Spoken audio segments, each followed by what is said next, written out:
السلام عليكم ورحمة الله وبركاته. الحمد لله رب العالمين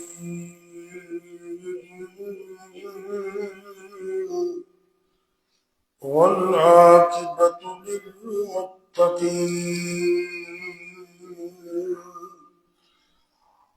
والصلاة والسلام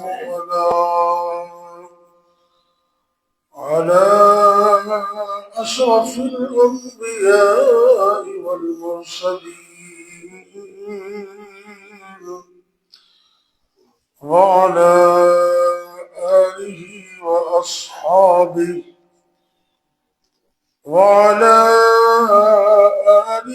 وأصحابه أجمعين. رب اشرح لي صدري ويسر لي أمري واحلل عقدة من لساني يفقهوا قولي. أما بعد، فأعوذ بالله السميع العليم من الشيطان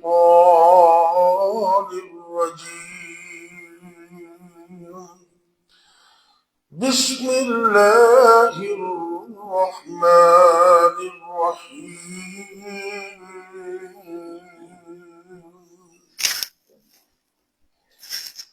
إنما أمره إذا أراد شيئا أن يقول له كن فيكون. فسبحان الذي بيده ملكوت كل شيء وإليه ترجعون.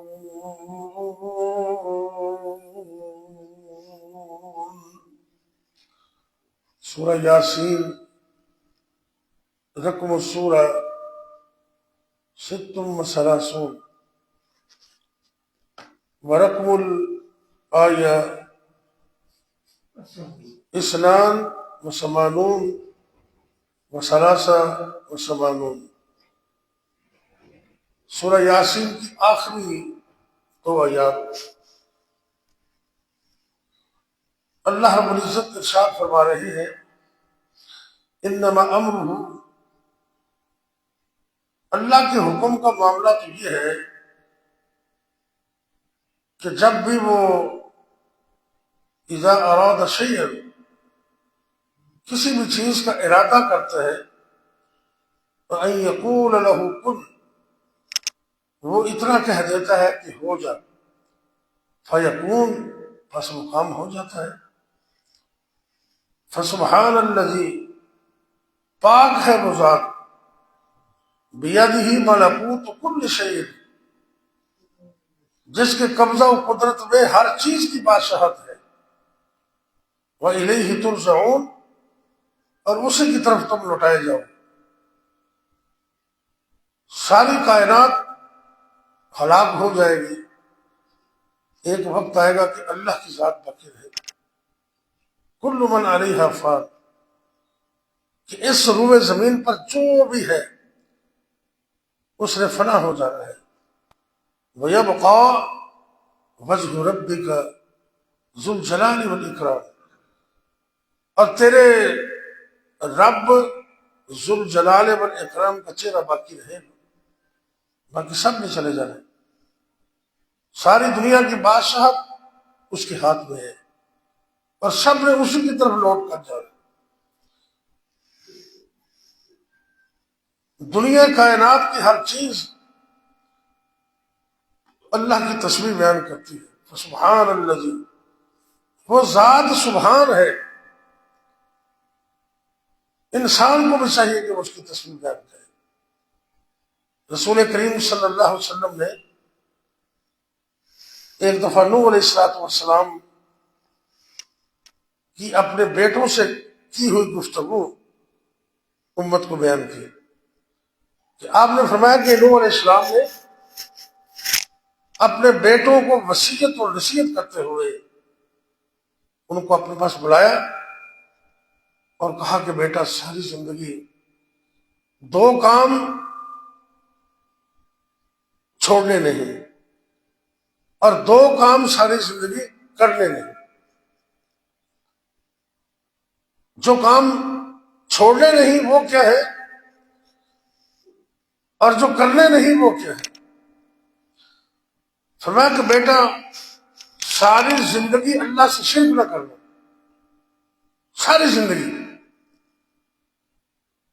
جو مرضی ہو جائے، طوفان آ جائے، تکلیفیں آزمائشیں آ جائیں، اللہ سے شرک نہ کرنا. کیوں؟ اگر زمین سے لے کر آسمان تک نیکیاں ہی نیکیاں ہوں اور تھوڑا سا شرک آ جائے اس میں، اتنا سا، تو ساری نیکیاں برباد ہو جاتی. ہمیں اللہ کا شکر ادا کرنا چاہیے کہ اللہ نے ہمیں توحید کی نعمت دی. دنیا کائنات میں سب سے بڑی دولت اور سب سے بڑی نعمت یہ توحید کی نعمت. اور یہی ایک رشتہ ہے مسلمانوں کا. جب ہم کہتے ہیں نا میرا تیرا رشتہ کیا، لا الہ الا اللہ. کشمیریوں سے رشتہ کیا، لا الہ الا اللہ. یعنی کہ اس کلمے اور توحید کی بنیاد پر پوری دنیا کے لوگ اس کلمے کی بنیاد پر اکٹھے ہیں. تو نوح علیہ السلام نے بچوں کو کہا کہ شرک نہیں کرنا. اور دوسرا فرمایا کہ بیٹا ساری زندگی تکبر نہیں کرنا. تکبر کیا ہے؟ صحابہ عرض کرتے ہیں اچھے کپڑے پہننا، اچھا سوٹ بوٹ، کیا یہ تو تکبر نہیں ہے؟ آپ نے کہا نہیں، یہ تو اللہ کی نعمت ہے، اللہ خوش ہوتے ہیں. اللہ نے نعمت دی ہو تو اس نعمت کا اثر بندے پہ ظاہر بھی ہونا چاہیے. فرمایا یہ تکبر نہیں ہے. ہاں اچھے کپڑے پہن کر لوگوں کو حقیر سمجھنا یہ تکبر ہے. باطار الحق وغمت الناس، دو نشانی ہیں متکبر بندے کی. ایک تو حق بات کو ٹھکرا دے، حق بات کو ریجیکٹ کر دے، میں نہیں مانتا، وہ متکبر ہے. کسی کے سامنے قرآن کی آیت رکھو، میں نہیں مانتا قرآن کو، یہ جی حدیث ہے، میں کیا سمجھتا ہوں حدیث بس. تو یہ بڑا متکبر بندہ ہے. باطار الحق جو حق کو ریجیکٹ کر دیتا. اور دوسرا تکبر کی علامت یہ ہے غمت الناس، لوگوں کو حقیر سمجھتا ہے، یہ کیڑے مکوڑے، میں ان کو کیا سمجھتا ہوں. نا اللہ نے انسان کو تکریم دی. قرآن میں اللہ فرماتے ہیں وَلَقَدْ كَرَّمْنَا بَنِي آدَمَ وَلَقَدْ كَرَّمْنَا بَنِي آدَمَ وَحَمَلْنَاهُمْ فِي الْبَرِّ وَالْبَحْرِ وَرَزَقْنَاهُمْ مِنَ الطَّيِّبَاتِ.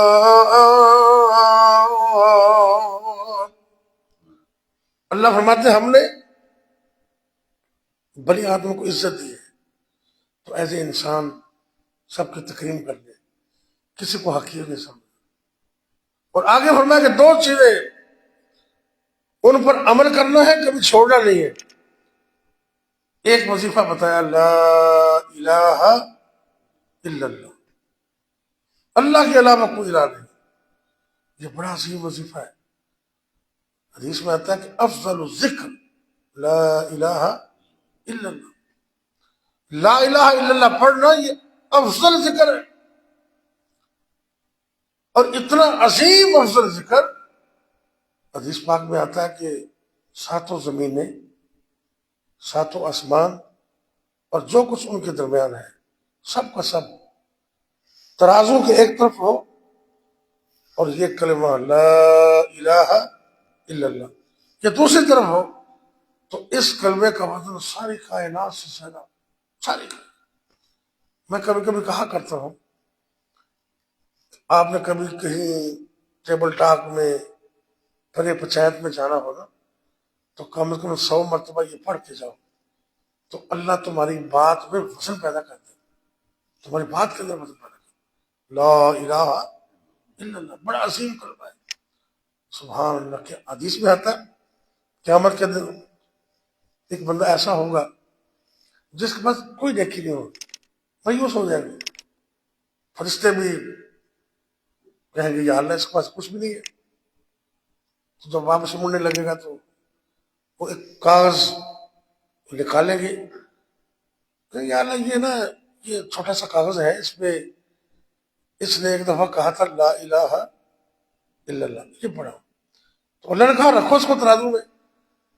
اس لا الہ الا اللہ کو جب ترازو میں رکھیں گے تو وہ وزنی ہو جائے گا، سب سے زیادہ وزنی، اور اس کلمے کی برکت سے اللہ اس کو معاف کر دے، لا الہ الا اللہ۔ تو یہ کم از کم 100 بار اپنے وظیفوں میں اس کو بھی شامل کریں، سبحان اللہ، الحمدللہ، لا الہ الا اللہ، اللہ اکبر، یہ سارے عظیم کلمات ہیں، تو 100 مرتبہ اس کو بھی شامل کریں، لا الہ الا اللہ۔ دوسرا جو وظیفہ بتایا نا نوح علیہ السلام نے اپنے بیٹوں کو اور نبی علیہ السلام نے امت کو بتایا، وہ یہ ہے کہ فرمایا کہ بیٹا سبحان اللہ و بحمدہ، اس کو نہ چھوڑنا، سبحان اللہ و بحمدہ۔ اور یہ کیسا عظیم کلمہ ہے، فرمایا کہ فإنها صلاة كل شيء، یہ ہر چیز کی اپنے اپنے رنگ میں نماز ہے، وَبِهَا يُرْزَقُ كُلُّ شَيْءٍ، اور ان کلمات کی برکت سے اللہ صرف انسانوں کو نہیں، یرزق کل شیء، اللہ دنیا کائنات کی ہر چیز کو رزق عطا کرتا، سبحان اللہ و بحمدہ کے ساتھ۔ اگر آپ چاہتے ہیں کہ حلال کا رزق ہمیں وافر ملے، برکت والا ملے، تو اپنے وظیفوں میں اس کو بھی شامل کر لیں، سبحان اللہ و بحمدہ۔ اور ویسے بھی حدیث میں آتا ہے کہ جو 100 بار، بخاری کی حدیث ہے، جو 100 مرتبہ یہ پڑھتا ہے نا، اس کے گناہ سمندر کی جھاگ کے برابر بھی ہوں تو اللہ معاف کر دیتا، سبحان اللہ و بحمدہ۔ اور یہ بھی 3 طرح آتا ہے حدیث میں، ایک ہے سبحان اللہ، یہ مسلم کی حدیث ہے، آپ سرکار نے پوچھا کہ کون ہے تم میں سے جو 1000 نیکی کرے؟ صحابہ پریشان ہو گئے، 1000 نیکی؟ تو آپ نے کہا بھی تم میں سے کوئی بندہ 100 مرتبہ، یہ حدیث میں لفظ ہے، تو سب بھی ہو 100 مرۃ، اگر کوئی بندہ 100 مرتبہ یہ کہہ دے سبحان اللہ، اتنے، تو اللہ اس کو 1000 نیکی عطا کرتے، مسلم کی حدیث ہے، اور 1000 گناہ اس کا معاف کر دیتے۔ ایک تو آپ نے 100 مرتبہ پڑھنا سبحان اللہ، اتنا زیادہ ٹائم لگے، پھر اللہ کو پڑھنا 100 مرتبہ سبحان اللہ و بحمدہ، اور ایک تسبیح کرنی ہے دونوں کو ملا کر، سبحان اللہ و بحمدہ سبحان اللہ العظیم۔ یہ 3 تسبیح، ان کو اپنی روٹین بنا لیں، بڑی برکت ہوگی انشاءاللہ۔ یہی وہ چیزیں ہیں جو باقی رہیں گی۔ ایک آخری بات عرض کر کے بات مکمل کریں گا، بڑی عظیم، ابھی اللہ نے میرے ذہن میں ڈالی، ابھی یہ الدر المنصور ایک کتاب ہے تفسیر کی، الدر المنصور، اس میں یہ حوالہ موجود ہے کہ اللہ کے نبی سلیمان علیہ السلام بڑے عظیم بادشاہ تھے، نبی بھی تھے، تو اللہ نے اس دور میں ان کو ہوا پر اور جنوں پر اور انسانوں پر، پرندوں پر حکومت دی ہوئی تھی، اور مفسرین لکھتے ہیں کہ ان کے تخت پر 600 کرسی تھی، کتنی؟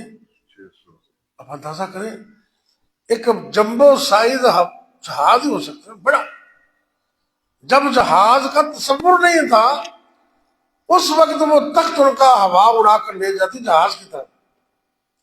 تو ایک دن یہ شاہی پروٹوکول جب اللہ نے دیا تھا، تو ایک کسان زمین پہ کھڑا ہے، اس نے یہ منظر دیکھا بھی تخت ہوا میں پرواز کر رہا ہے، تو اس نے عذرائے تعجب یہ کہا سبحان اللہ، سبحان اللہ، اتنا بڑا پروٹوکول، اللہ نے سلیمان علیہ السلام کو کتنا شان عطا کیا، تو ہوا کے ذریعے وہ لفظ نبی سلیمان کے کانوں میں پہنچا تو آپ نے تخت کو روک دی، نیچے اترے، اس بندے کو ملے، مسافہ کیا، معانقہ کیا، اس کو کہا کہ اللہ کے بندے تو حیران ہو کر یہ پڑھ رہا تھا، یہ تیرا جو کلمہ تو نے سبحان اللہ کا پڑھا ہے اس کی قدر و قیمت ایک پورے پروٹوکول سے زیادہ ہے، ایک دن ایسا آئے گا ہم بھی نہیں ہوں گے، یہ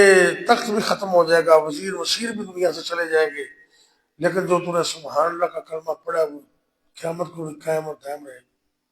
سبحان اللہ۔ انسان کی زندگی تو تھوڑی سی ہے نا۔ حاجی انور صاحب رحمۃ اللہ علیہ مجھے اچھی طرح اسی طرح یاد ہے، بیٹھے درس سننا، پھر مسئلے مسائل پوچھنے، اچانک وہ چلے گئے۔ اللہ تعالیٰ ان کو جنت نصیب کرے۔ اللہ تعالیٰ آپ کو اور آپ کے باقی جتنے اہل خانہ سب کو صبر دے۔ بلکہ یہ تو جماعتی بھی صدمہ ہے نا، کہ مجھے بڑا محسوس ہوا ہے، آپ کو ہوا ہے، ان کے توحید کا جو تعلق تھا، مسجد کے ساتھ پیار، پھر فجر کے وقت بدھ والے دن کا تو میں بھی شاہد ہوں نا، تو آپ تو ان کی اور چیزوں کے بھی شاہد ہیں، تو بدھ والے دن کو تو میں بھی دیکھتا رہا، فجر کے وقت انہیں پہلے آنا، یہی وہ چیزیں ہیں جو انسان کو آخرت میں کام ہے۔ جانا تو سب نے، ایک اللہ کا نام صرف باقی ہے، باقی سب گئے۔ ہوئیاں مدتاں وقت کوئی آیا نہیں، ہوئیاں مدتاں وقت کوئی آیا نہیں، تے پھیرا پھر وطنا ول پایا نہیں، تے کچھ پوچھیا تے حال سنایا نہیں، کو لا الہ الا اللہ۔ لا الہ الا اللہ کا مطلب یہ ہے کہ سب فوت ہو جائیں گے، اللہ باقی رہے گا، ایک دن موت کو بھی موت آ جائے گی۔ آگے تو کمال کی بات کہی انہوں نے کہ 10 ابراہیم خلیل کتھے، 10 ابراہیم خلیل کتھے، موسیٰ بن عمران کلیم کتھے، تے ساڈے ہادی نبی کریم کتھے، کو لا الہ الا اللہ۔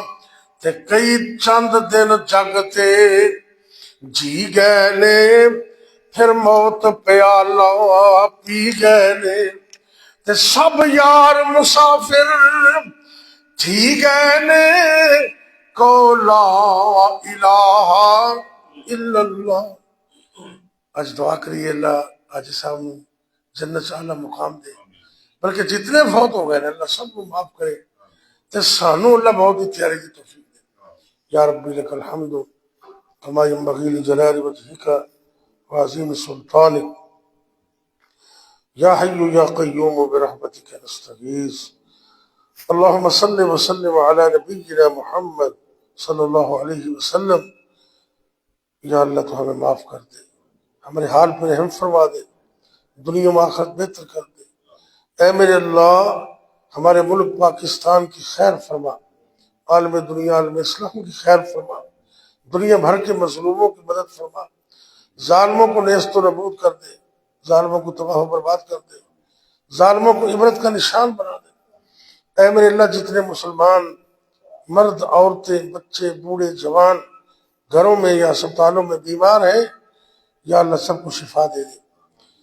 یا اللہ یہ صحت بہت بڑی نعمت ہے تیری، اللہ جب تک ہمیں زندہ رکھنا، ہمارے ایک ایک عضو کو سلامت رکھنا، آنکھیں، دل، جگر، پھیپھڑے، ہاتھ، پاؤں، دماغ، جسم کے ایک ایک انگ کو، ایک ایک عضو کو ساری زندگی صحیح رکھنا۔ یا اللہ جب تک زندہ رکھنا اپنی توحید پر قائم رکھنا، اور جب موت آئے تو کلمہ نصیب کرنا، خاتمہ بالخیر فرمانا۔ اے میرے اللہ ہماری اس مسجد کے نمازی ہمارے بزرگ حاجی انور صاحب وہ تیرے پاس چلے گئے، اللہ تو ان کو معاف کر دے، اور ہم گواہی دیتے ہیں کہ وہ تیرا مواحد بندہ تھا، تیری توحید پر قائم تھا، نمازی مسجد کے ساتھ پیار کرنے والے، یا اللہ تو ان کو معاف کر دے، اللہ ان کی قبر آسان کر دے، معاملات آسان کر دے، جنت میں اللہ مقام دے دے۔ اے میرے اللہ جتنے بھی مسلمان مرد عورتیں فوت ہو گئے سب کو معاف کر دے، ہمیں بھی موت کی تیاری کی توفیق دے دے۔ یا اللہ خاص کر ہمارے والدین پر رحم فرما، رب ارحمہما کما ربیانی صغیرا، اے میرے اللہ سارے والدین تے رحم فرما۔ اے میرے اللہ جنہ دے والدین فوت ہو گئے اللہ سب دے والدین نو جنت سے اعلیٰ مقام عطا کر دے۔ اے میرے اللہ جنہ دے والدین موجود نے انہاں بچیاں نو اس نعمت کی قدر کر دی توفیق عطا فرما۔ یا اللہ رزق حلال عطا کرنا، حرام تو بچا کے رکھنا۔ اے میرے اللہ ساری اولاداں نو نیک کر دے، اکھاں دی ٹھنڈک بنا دے، بچیاں دے مستقبل بہتر کر دے۔ ربنا هب لنا من ازواجنا وذرياتنا قرة اعين واجعلنا للمتقين اماما۔ اے میرے اللہ جتنے بھی مسلمان مرد عورت اکیلے نے اللہ انہوں نے زندگی کا اچھا ساتھی عطا کر دے۔ یا اللہ جنہیں جوڑے بے اولاد نے انہوں نے ایک سال نرینہ اولاد عطا کر دے۔ اے میرے اللہ جنہ گل بیٹے بیٹیاں معصوم نے اکھاں دی ٹھنڈک بنا دے۔ یا اللہ جنہ دے بچے بچیاں جوان نے رشتے ناتے آسان کر دے، اچھے گھر عطا کر دے، اچھے رشتے ناتے عطا کر دے۔ بیٹے بیٹیاں دے متعلق ساری زندگی اللہ آرام دینا، سکھ دینا، چین دینا، مصیبتاں ازمائشاں پریشانیاں تو دور رکھنا۔ ربنا آتنا فی الدنیا حسنہ وفی الآخرۃ حسنۃ وقنا عذاب النار۔ ربنا هب لنا من ازواجنا وذرياتنا قرة اعين واجعلنا للمتقين اماما۔ ربنا تقبل منا انك انت السميع العليم وتب علينا انك انت التواب الرحيم۔ وصلى الله تعالى على خير خلقه محمد وعلى آله واصحابه اجمعين۔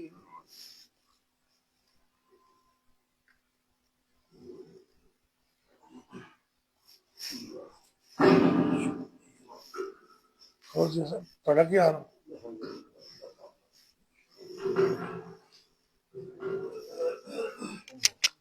کیا رسول صاحب ٹھیک ہے؟ وعلیکم السلام۔ دو گھونٹ پانی اگر گلاس قریب پڑا نا تھوڑا سا دو تین گھونٹ ذرا